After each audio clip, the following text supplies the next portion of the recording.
customers online. You mean I gotta get online?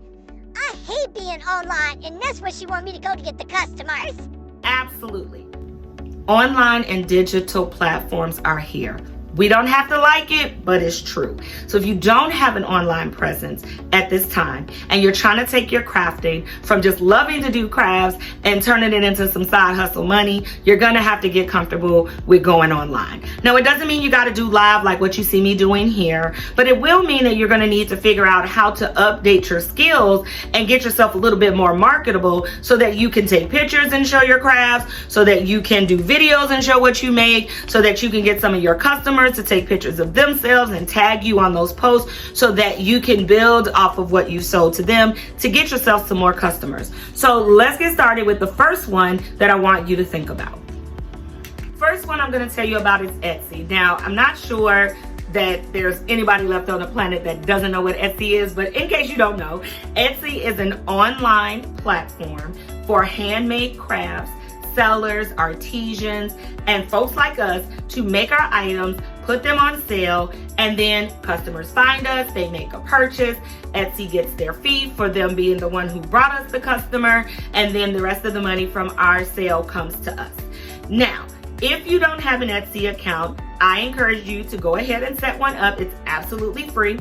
It does take a little bit of time to set it up, but it's not difficult. And there are thousands of videos on YouTube. All you have to do is Google how to set up an Etsy shop, and I'm sure you will find a million videos to choose from to set one up.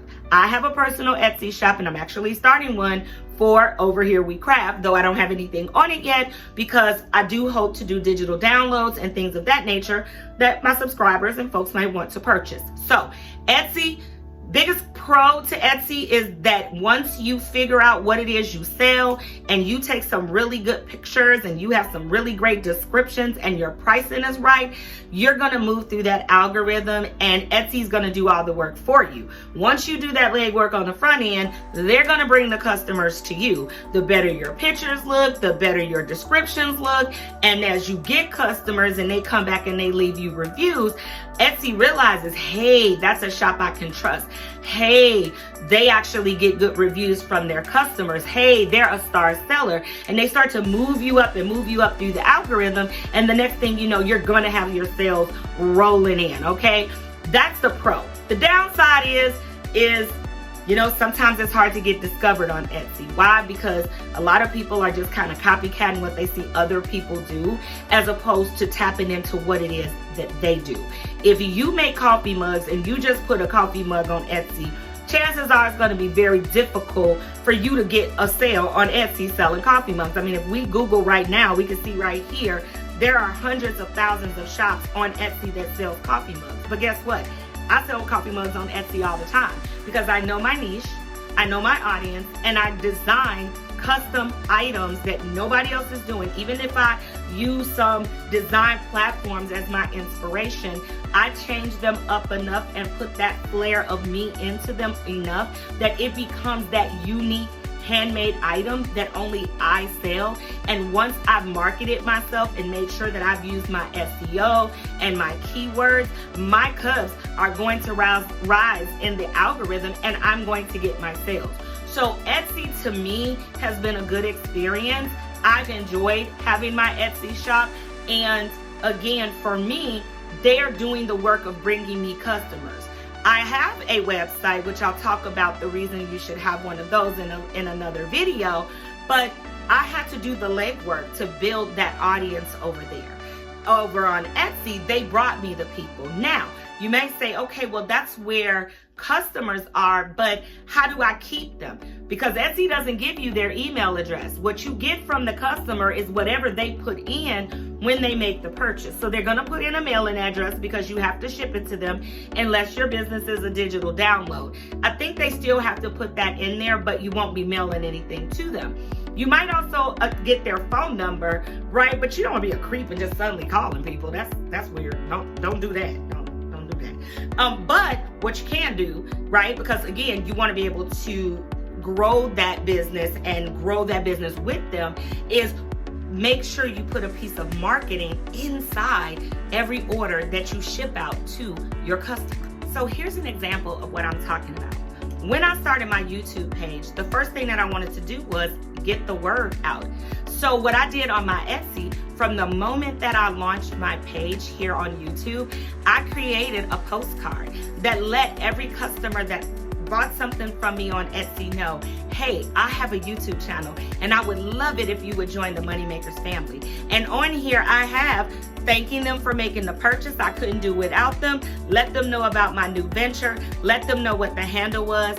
Thank them in advance for joining and becoming a subscriber. And this goes into every order that I ship out from Etsy. So I am retaining customers by inviting them to connect with me a different way. Something else that I do is once an order comes in, I also send them a message in the message box, because you can do that once an order's been placed with you. And what I say in there is, thank you so much for your order. I really appreciate it. And I'm getting to work hard on making your order. In the meantime, would love to invite you to join my email mailing list, where I send out coupon codes and specials all the time. But I need your email address to do that. Now, some people don't respond to that. They just wait for their item they purchased to come and they move on with their life. But more times than not, they will reply back, oh, I'm so excited, I can't wait to get it. And they drop their email address for me. And then I just move that over to my Shopify site and I add it in there, because that's where I do all my email marketing. So for me, Etsy is a great place to find customers if you work the process right. Let's move on to number 2. eBay is up next. Now, I personally have never sold anything on eBay, but I have a really good friend and sorority sister whose husband has a booming eBay business. He's been doing it for a number of years.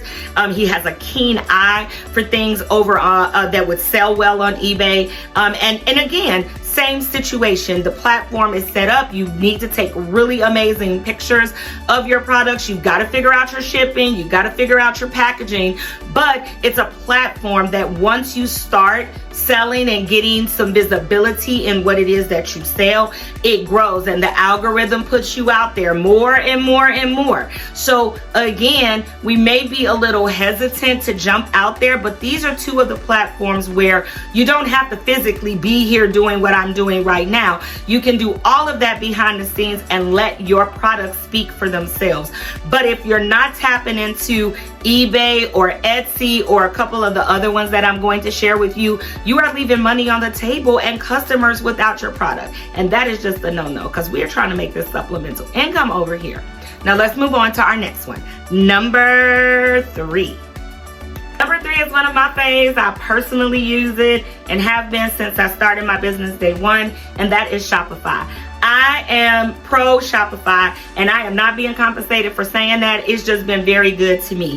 What I like about Shopify is it's very, very user-friendly for setting up. They have a wonderful university of classes that you can take literally step by step as you set up your site. Definitely pros about having Shopify is a lot of the work is done for you.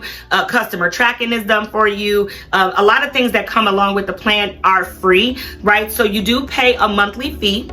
Unless you go annual, then they'll give you like a small discount. But there's a monthly fee that you pay for your platform. They have free templates that you can use and you can customize them. They do have some that you do have to pay for if you want, something a little bit more, upscale, right? But when you're first starting out, you can start out with the free platform, because it's really your products that make the difference. And then once the money starts rolling in, you can always convert over to a more expensive template. But when I started my business, and I still have the same one that I have to this day, I started with one of the free ones and I let my products speak for themselves.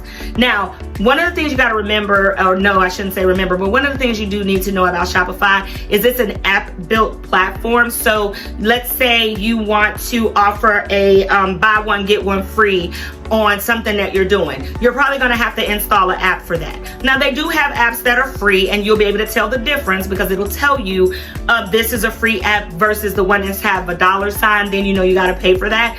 But even the ones with the $sign will give you a trial and let you check it out first to see if it's going to work for you or if it's making your business any money before you actually have to invest. The other thing that you have to keep in mind is that reading the reviews is key, because there's app developers all over the world and they're all, pushing, but every app is not compatible with Shopify and every app is not a great app, right? But yet you've spent your $6.99 or your $4.99 or your $9.99, depending on the cost of the app, and then you find out it can't do what you need it to do. So you definitely want to read the reviews, and I have to say, I've had Shopify now for 4 years and I've not had a problem. Their customer service has been amazing. They are 24/7. Now I can't pick up the phone and physically talk to someone, but chatting online, if I'm up working at 4 o'clock in the morning, they're up working at 4 o'clock in the morning. And that's great. I love the flexibility of that. They send me tons of things when I have questions. I want to know something. They'll do the chat with me and then send it to me in email format so I can go back and read it later if I need to, or, need to go back and make some changes. But yeah, Shopify is a great platform. It allows you to email. I get up to 10,000 emails a month if I wanted to send out that many emails. And that allows you to build your audience. I could also do newsletters. I could do a blog. All of that's built into my free template. So what I like about Shopify is it does allow you to connect with customers. The downside is you got to find the customers. You got to drive them to your Shopify site, which means you got to get on social media to do that. And what a perfect segue for us to move on in to number 4. Number 4 is good old Facebook Marketplace. Facebook Marketplace is a wonderful place to find customers. If you have a personal Facebook page and you want to keep that personal, then you're going to need to apply for a Facebook business page, which is fine because it has its pros too, right? So when I first started my business, I did not want to connect it to my personal Facebook page. I really wanted a safe space to separate the two. So it just made sense for me, especially having Shopify as a website platform for myself and me having an Etsy shop. Starting a Facebook business page for my small business just made sense for me. It's free, doesn't cost me anything, but a couple things to keep in mind once you go that route. Once you go that route, you will be able to schedule your posts. That's a lifesaver because I can schedule everything on one day and tell it I wanted to post something every single day if that's what I wanted it to do. And you can't do that in the personal page. You have to actually post it yourself. You can also connect it to Instagram, which we're going to talk about in a second.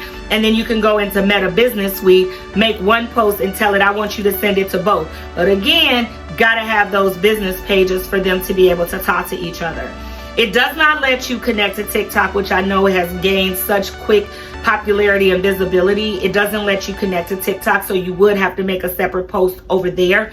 But in Marketplace, you can advertise. You can set your stuff up there and you make sales via Facebook. So Facebook is a great way to get out there. There's crafting groups. There's groups that are looking for stuff in your city. Like you could say, on sale in Fort Lauderdale, and you can go in there and be able to post your items.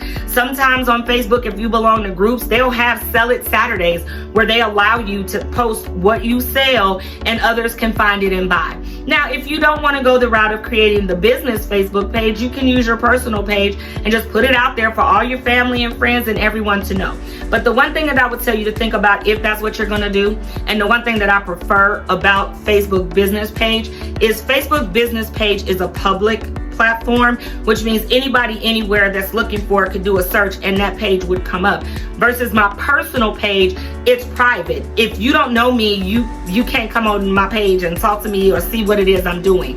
So you got to weigh the pros and the cons about that, about how much visibility you want to give.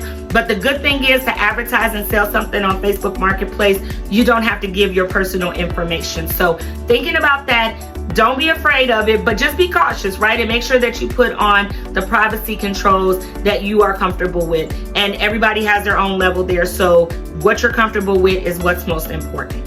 Now let's talk about number 5, Instagram.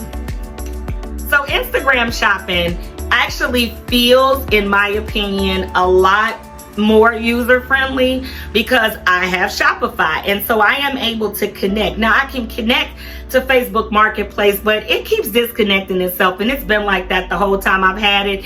And so for me, I'd rather just post off of my Facebook page to Facebook Marketplace.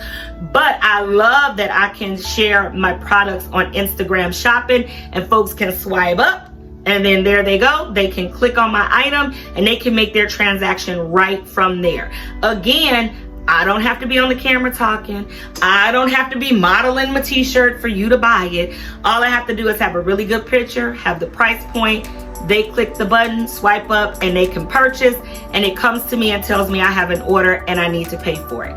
Now you gotta remember, Instagram, the gram as it's affectionately known as, is all about the picture. It's all about the picture. So you can't be putting a coffee mug in the dark room with no light. You're not going to get any orders. You have definitely got to pay attention to how you package and how you present it.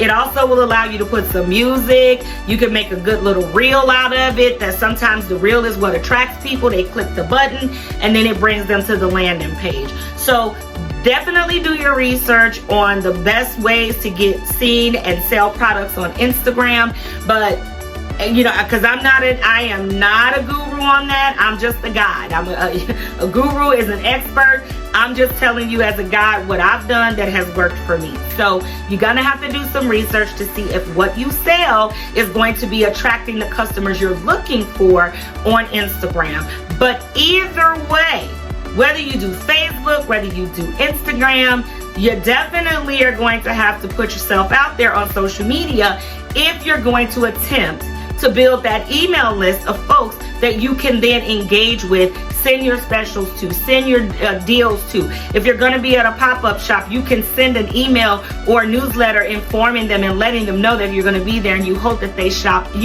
with you or stop in or something of that nature. So definitely are going to have to consider some social media if you're going to try to go find the rest of these customers we're looking for. And now let's jump into our last and final one, number 6.